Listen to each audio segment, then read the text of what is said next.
為我今年年中突然間濕疹好犀利，咁啊曾經睇咗3個唔同嘅皮膚科醫生啦，個效果都係好反覆，完全都未根治過嘅。咁及至喺網上你 search 某啲關於濕疹嗰啲嘢，就會彈咗好多品牌出嚟。咁我就突然間係我用過 Amovia 喎，咁點解我自己唔再試下呢？咁樣，咁所以就去門市再買佢哋啲產品嚟用啦。我起初聽佢哋講啦，所有產品就用48小時經過測試啦。咁就其中保濕水嗰度就試過都有啲敏感，都有同佢哋客戶服務部傾過啦。佢哋好細心，一步一步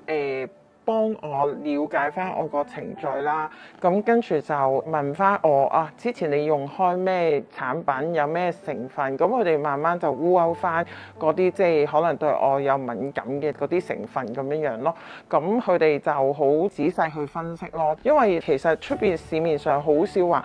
我買一個商品，縱使佢哋真係有客戶服務部，可能要你哋退錢成咁樣，但係佢哋唔係咯，佢哋情願幫你去解決嗰個問題咯。心理上有人支持你咯，唔係淨係叫你你買啦，依啲產品好啊，依啲產品低敏啊，經過測試啊，但係佢哋真係純粹去幫你去可以調教一啲啱你嘅用品咯。你覺得個濕疹情況好轉咗幾多啊？我覺得已經去到90%㗎。我覺得最開心就係佢哋喺我濕疹嘅期間係陪我一齊行啦、關心啦，呢啲嘢呢就係喺錢都買唔到嘅。